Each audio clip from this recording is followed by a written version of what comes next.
قد أفلح من زكاها وقد خاب من دساها صدق الله العلي العظيم وبلغنا رسوله النبي الكريم. حضرات محترم، بڑی مختصر سی محفل ہے تو لمبا چوڑا یہ پروگرام چلے گا نہیں. حضرت کا حکم ہے تھوڑا تھوڑا بول کے پروگرام کو ختم کر دیا جائے. نہیں آ رہی تھوڑا سا آ گیا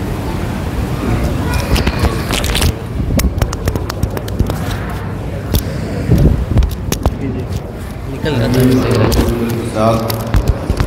نبی مکرم رحمت عالم شفیع معظم صلی اللہ علیہ وسلم دستارگان درود شریف کا نذرانہ پیش کرنے اللہم صلی علی سیدنا شفیع مولانا محمد صلی اللہ علیہ وسلم.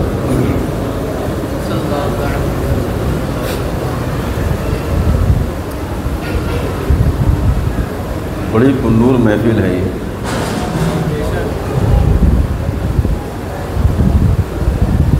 ہماری آنکھیں کیا دیکھ سکتی ہیں، لیکن اس محفل میں ایک ایسا بھی بیٹھا ہے جو سب دیکھ سکتا ہے. محفل کے انوار اور کیا کیا اس محفل میں نازل ہو رہا ہے، ایک آنکھ والا ہے جو سب مشاہدہ کر رہا ہے.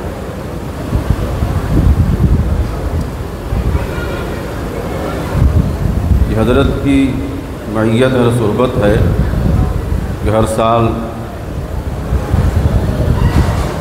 کافی تعداد میں لوگ حزب البحر کے اس مبارک عمل میں شریک ہوتے ہیں، جو نہایت ہی بڑا کٹھن بھی ہے. لیکن یہ حضرت کا فیض یہ ہے 3 روز گزر جاتے ہیں احساس تک نہیں ہوتا ہے. واقعی میں کرم ہے حضرت کا. اور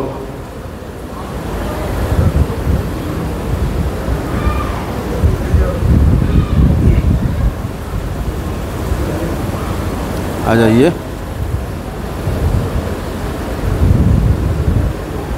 شروع میں یہ کہنا بھی ہے کہ جس طرح یہاں انتظام ہوتا ہے اور مہمانوں کا خیال کیا جاتا ہے، یہ میں نے تو نہیں کہیں دیکھا. واقعی میں بڑی خدمت ہوئی، ضرورت سے زیادہ. بادشاہ جس طرح رہتا ویسے اس چلہ میں بیٹھنے والے بادشاہ بن کے. کیا انداز دیکھے بچوں کا. اس مدرسے کے بچوں نے وہ خدمت کی ہے، میرا دل ایک دم باغ باغ ہو گیا. لڑکے وہاں 2 لڑکے ہیں، 2 لڑکے وہاں ہیں، 2 لڑکے وہاں ہیں. تب چلہ کرنے والوں کی حرکتوں کو دیکھتے تھے کہ یہ اٹھ رہے ہیں تو کیوں اٹھ رہے ہیں. فوراً لڑکے حاضر ہو جاتے، حضور پانی. حضور کیا واقعی میں خدمت کیا ہے بچوں نے. اللہ تعالیٰ ان بچوں کو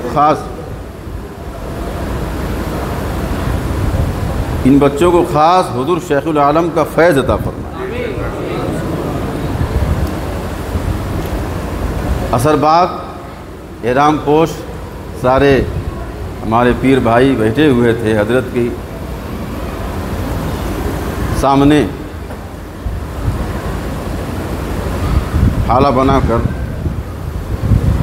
ایسا لگ رہا تھا کہ حضرت کے ارد گرد یہ آئینے ہیں، بیچ میں ایک چراغ محبت ہے جس کا عکس ہر آئینے میں نظر آ رہا ہے.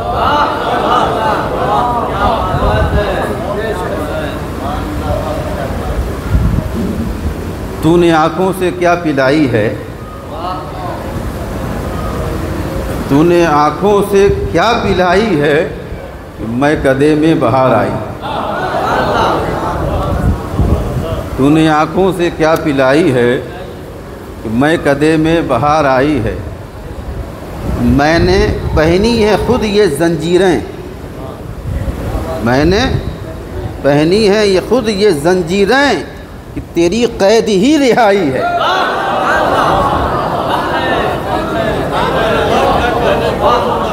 میں نے پہنی ہیں خود یہ زنجیریں،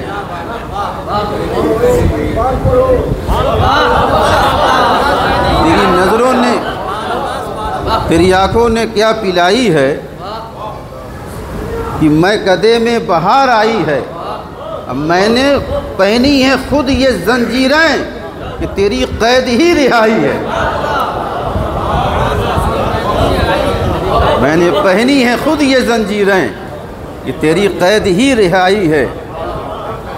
اور کیا بڑا پیارا شعر ذہن سے چل رہا ہے، رسول اللہ اللہم صلی علی سیدنا شفیعنا حبیبنا مولانا محمد صلی اللہ علیہ وسلم، ہم نہ چھوڑیں گے یار کا دامن۔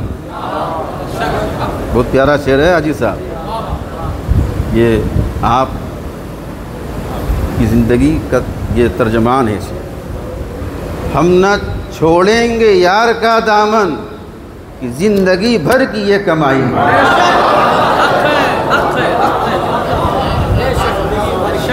سارے چاہنے والوں کے دل کی بات یہ ہے کہ ہم نہ چھوڑیں گے یار کا دامن، زندگی بھر کی یہ کمائی ہے۔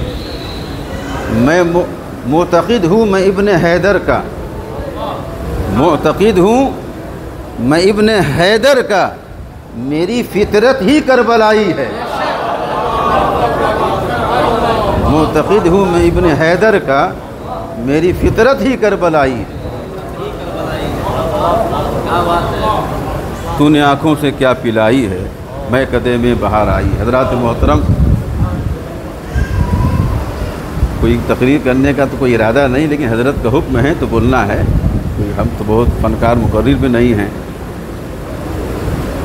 لیکن یہ جو عمل حضرت کراتے ہیں یہ اس کا مقصد یہ ہے کہ ہمارا مکمل طریقے سے تزکیہ اور تصفیہ ہو جائے،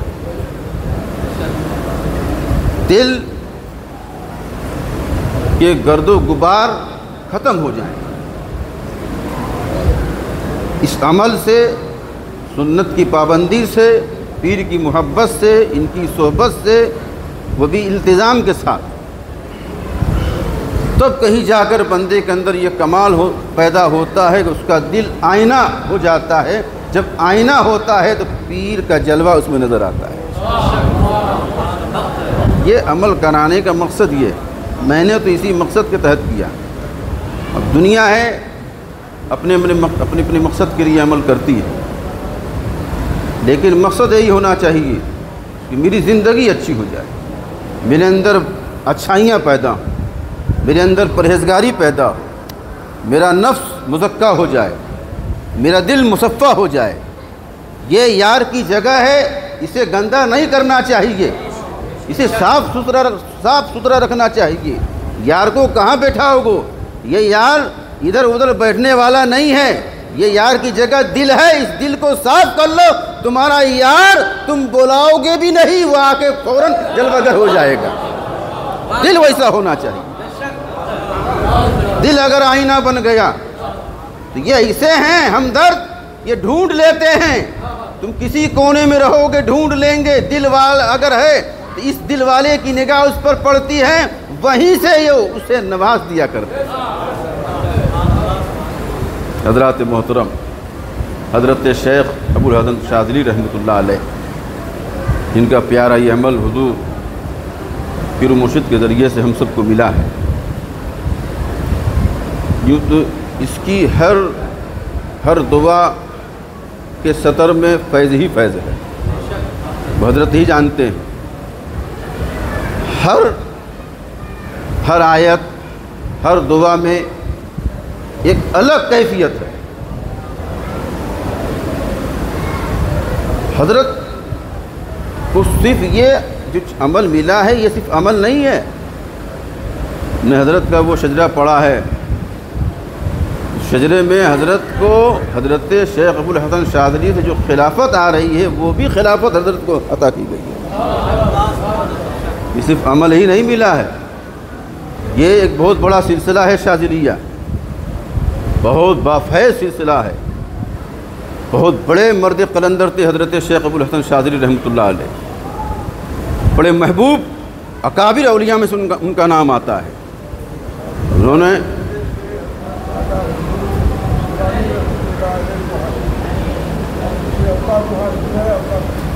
سبحان اللہ ماشاء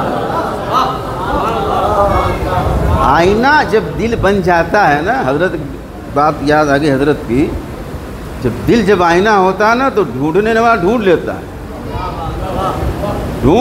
ہے۔ حضرت سید ابوالخیرات رحمۃ اللہ علیہ مرانا سے گزر رہے تھے غالباً، بہت پہلے حضرت نے بیان کیا تھا کہ وہاں زیارت کے لیے گئے،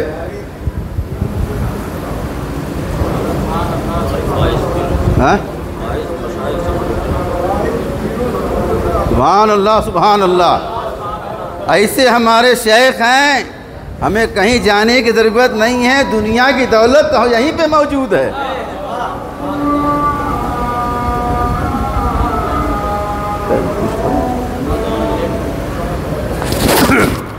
حضرات محترم، حضور سیدنا الشیخ ابوالحسن شاذلی رحمۃ اللہ علیہ تیونس میں ایک جگہ ہے، افریقہ میں پڑتا ہے، شاذلہ، وہیں کے رہنے والے حضرت شیخ ابوالحسن شاذلی، بہت بڑے عالم و فاضل، لیکن جس کے دل ازلی مطلب اچھے ہوتے ہیں نا، تو وہ اچھائی کی طرف راغب ہوتے ہیں، انہیں تلاش ہوتی ہے کسی پیر کامل کی۔ اتنے بڑے عالم و فاضل ہیں، بہت بڑے عالم ہیں، اس کے باوجود بھی دل کو سکون نہیں ملا۔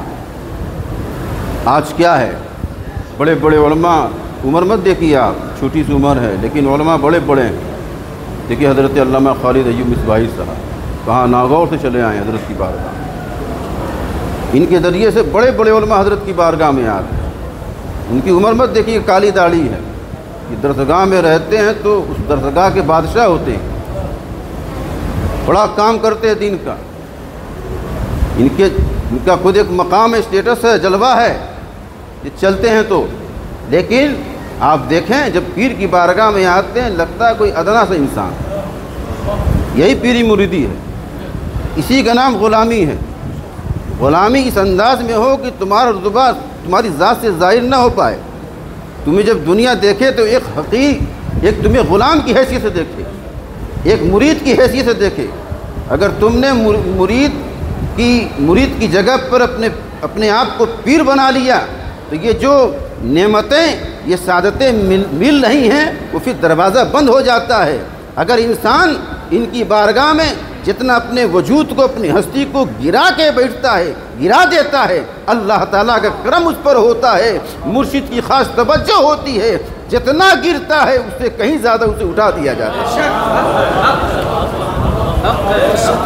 یہی ہے پیری مریدی، نفس کو مار دینا ہے، وقار کو مار دینا ہے، علم و فضل کا جو امامہ ہوتا ہے اسے اتار دینا چاہیے۔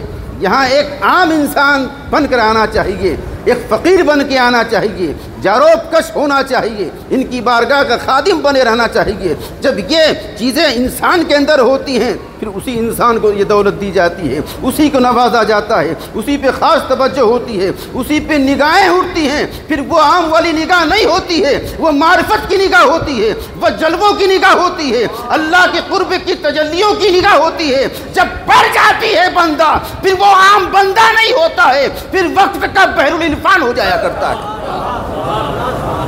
بنائے جائے انسان اپنے آپ، اپنے وجود کو گرانا پڑتا ہے ان اللہ والوں کی بارگاہ۔ حضرت شیخ ابوالحسن شاذلی جب اپنے پیر کی بارگاہ میں گئے، بہت بڑے عالم ہیں، کہ کسی طرح سے بڑا لمبا واقعہ ہے۔ ایک پہاڑ کی چوٹی پہ ان کے پیر حضرت عبدالسلام بن مشیس رحمۃ اللہ علیہ عبادت میں مست ہیں۔ پتہ لگا، گئے پہاڑ کے نیچے وضو کیا، چوٹی پہ ہیں، بڑی اونچائی تھی، چڑھ کے گئے، ملاقات ہوئی، بیٹھے رہے، غالباً قرآن کی تلاوت کر رہے تھے۔ جب قرآن کی تلاوت ہو گئی تو حضرت شیخ عبدالسلام بن مشیس رحمۃ اللہ علیہ نے ارشاد فرمایا کہ وضو کر کے آئے ہو؟ کہ جی حضور وضو کر کے آیا۔ ان کے پیر نے کہا، جو ہونے والے پیر ہیں، کہنا اچھا پھر وضو کر کے آؤ۔ اب بیچارے تو پہاڑی، اتنی اونچی پہاڑی، کوئی زینہ تھوڑے بنا ہے، کوئی سیڑھی دھلے لگی ہے تو بڑی آسانی کے ساتھ وہ بھی زینہ بھی بن جائے تو کافی اونچائی ہے، چڑھنے میں اترنے میں حالت خراب ہو جاتی ہے۔ اور لیکن مرید ہونا ہے، بڑی ہمت جٹائے، اکٹھا کیے، نیچے آئے، وضو کیا، پھر گئے اوپر۔ قرآن کی تلاوت ہو رہی ہے، تلاوت بند کی، کہا وضو کر لیا تم نے؟ کہا ہاں حضور وضو ہم نے کر لیا۔ کہا جاؤ وضو کرو، دوبارہ وضو کرو۔ پھر گئے وضو کر کے آئے، پھر آپ نے کہا وضو تم نے کر لیا؟ کہا حضور وضو تو کر لیا ہوں۔ کہا پھر وضو کر کے آؤ، پھر وضو کر کے آؤ۔ جب یہ نیچے آئے تو سوچنے لگے یار میں مولانا ہوں، میں نہیں جانتا ہوں وضو کس طرح کرنا چاہیے، مجھے نہیں معلوم وضو کس طرح کرنا چاہیے، باقی کس طرح حاصل کرنا چاہیے۔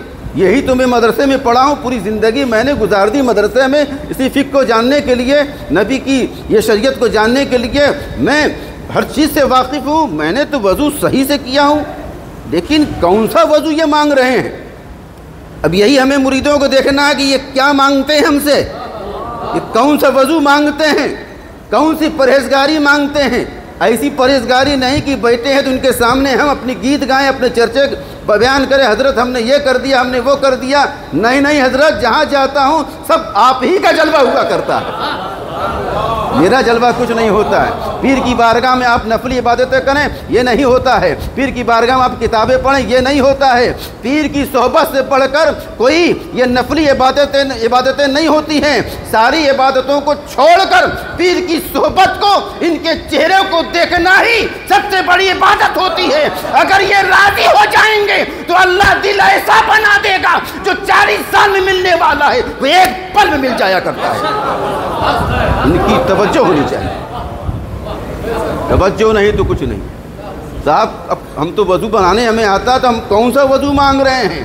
اب بیٹھے ہیں شانتی کے ساتھ، اب سوچ رہے ہیں کون سا وضو ہے، تب یہ پتہ لگاتے ہیں میرے دماغ میں یہ بڑی بڑی باتیں ہیں، اسے نکالنا پڑے گا، ان دنیا کی باتوں کو نکالنا پڑے گا، اپنے کمال کو نکالنا پڑے گا، اپنے فضل کو نکالنا پڑے گا، اپنے علمی جلال کو نکالنا پڑے گا۔ اب مکمل دماغ کو، دل کو خالی کر کے جانا ہے۔ لگ رہا ہے یہی وضو مانگ رہے ہیں، دل کا وضو مانگ رہے ہیں، دماغ کا وضو مانگ رہے ہیں۔ اسے دھل کے آؤ، اسے خالی کر کے آؤ۔ جب پیر کی بارگاہ میں بھرا ہوا لے کے جاؤ گے برتن تو کیا دیں گے؟ جب خالی ظرف لے کے جاؤ گے تبھی تو ملے گا۔ یہاں تو بھرا دماغ ہے، بھرا دل ہے، اسے خالی کرتے ہیں۔ جب خالی کر کے جاتے ہیں، ان کے پیر نے جب نگاہ ڈالی ہے ان کی وجود کی طرف، کہتے ہیں ماشاءاللہ تم نے وضو کر لیا ہے، ماشاءاللہ تم نے وضو کر لیا ہے۔ اب یہ جب سنتے ہیں تو آپ سمجھ جاتے ہیں کوئی عام بندہ نہیں ہے، یہ بہت بڑا بندہ ہے، اس کا پتہ کوئی لگا نہیں سکتا ہے، یہ بہت عظیم بندہ ہے، یہ بہت مکرم بندہ ہے۔ ان کی صحبت کو لازم کر لیتے ہیں، انہی کی تعلیمات پوری زندگی بسر کر دیتے ہیں۔ یہ ان کی بارگاہ کی صحبت کا فیض، اس کمال تک پہنچے حضرت شیخ ابوالحسن شاذلی۔ یہ آپ نے جب حج کا سفر کا ارادہ کیا تو مجھے اشارہ ملا ہے کہ میں حج کروں، نبی کی بارگاہ جاؤں، کعبے کے جربے دیکھوں۔ وہ صاحب آپ کشتی پہ سوار ہو گئے، بڑے اہتمام کے ساتھ، آپ کے ساتھ بھی لوگ لگ گئے، چاہنے والے ہیں، مریدین ہیں، بڑے بے فکری کے عالم میں آپ لیٹے ہوئے ہیں جہاز میں، اور آپ کی یہ بات جہاز میں پھیل بھی گئی کہ حضرت کو اشارہ ملا ہے کہ حضرت وہاں آئیں۔ اب بیچ میں ہوا مخالف ہو گئی، اب سب کی حالت خراب ہو گئی۔ ہوا مخالف، جہاز ہواؤں کے زد میں آ گیا۔ اب کچھ نوجوان لڑکے جو تھے مزہ لینے کے لیے، ارے حضرت کو تو بلاوا آیا ہے، حضرت کو تو بلاوا آیا ہے، بڑے ناز کر رہے تھے، ہمیں نبی کی بارگاہ میں جانا ہے، وہ بلا رہے ہیں میرے آقا۔ یہ تو جہاز ہواؤں کے زد میں آ گیا ہے، مخالف ہوا ہے، اب جائیں گے کیسے؟ تو اسی عالم میں اپنے آقا صلی اللہ علیہ وسلم کی طرف متوجہ ہوتے ہیں، یاد کرتے ہیں میرے آقا یہ ہواؤں کی عزت میں جب کشتی آتی ہے نا، اچھے اچھے لوگوں کے پسینے آ جاتے ہیں، تباہ ہو جاتی پوری کشتی، سارے لوگ تباہ ہو جاتے ہیں، غرقاب ہو جاتے ہیں۔ لیکن حضرت شیخ ابو الحسن شاذلی رحمۃ اللہ علیہ ایسے عالم میں پریشان نہ ہوئے، اپنے آقا کی طرف متوجہ ہوتے ہیں، یاد کرتے ہیں میرے آقا غلام آپ کا سمندر میں یہ جہاز چل رہا ہے، حضور کوئی حامی و ناصر نہیں ہے، کوئی بچانے والا نہیں ہے، آپ کے سوا کون بچا سکتا ہے، آپ کے سوا کون سہارا دے سکتا ہے، آپ ہی تو کرم فرمانے والے ہیں، آپ ہی تو نظر کرنے والے ہیں۔ اتنا کہتے ہیں میرے آقا صلی اللہ علیہ وسلم ارشاد فرماتے ہیں، حضور صلی اللہ علیہ وسلم تشریف لاتے ہیں، ارشاد فرماتے ہیں اے ابو الحسن شاذلی، میں تمہیں ایسا عمل نہ دے دوں، میں تمہیں ایسا عمل نہ دے دوں جس عمل سے تم ہواؤں مخالف ہوا سے بھی بچ جاؤ، یہ عمل تمہارے پاس رہے گا، جو جو اس سے فائدہ حاصل کرنا چاہیں گے انہیں بھی فائدہ مل جائے گا۔ ہم بھی ہواؤں کی مخالف میں آتے ہیں، یہ نفس کی زد میں ہم آتے ہیں، گناہوں کے زد میں آتے ہیں، اس سے کیسے ہم بچیں؟ اس لیے حضرت یہ عمل کراتے ہیں، ہمیں پکا کرتے ہیں۔ اینٹ ہے نا جو مٹی، اسے جب ڈھانچے میں بنایا جاتا ہے، جس سے بھٹی کے حوالے کیا جاتا ہے، جب اینٹ پک جاتی ہے نا، اسے آپ 100 سال بھی رکھیں گے زمین کے اندر، پھر نکالیں گے تو ویسے ہی اینٹ ہوتی ہے۔ یہ حضرت ہم لوگوں کو پکاتے ہیں کہ ہم ابھی کچے ہیں، اگر ہم پک جائیں گے پھر ہم ٹوٹنے والے نہیں ہیں۔ سبحان اللہ، ان کا کرم ہوگا کہ انشاءاللہ اس کا فیض بھی ملے گا، اور اس فیض کو ہم دوسروں تک منتقل بھی کر سکتے ہیں۔ استغفر اللہ ربی من کل ذنب و اتوب الیہ۔ السلام علیکم و رحمۃ اللہ وبرکاتہ۔ بس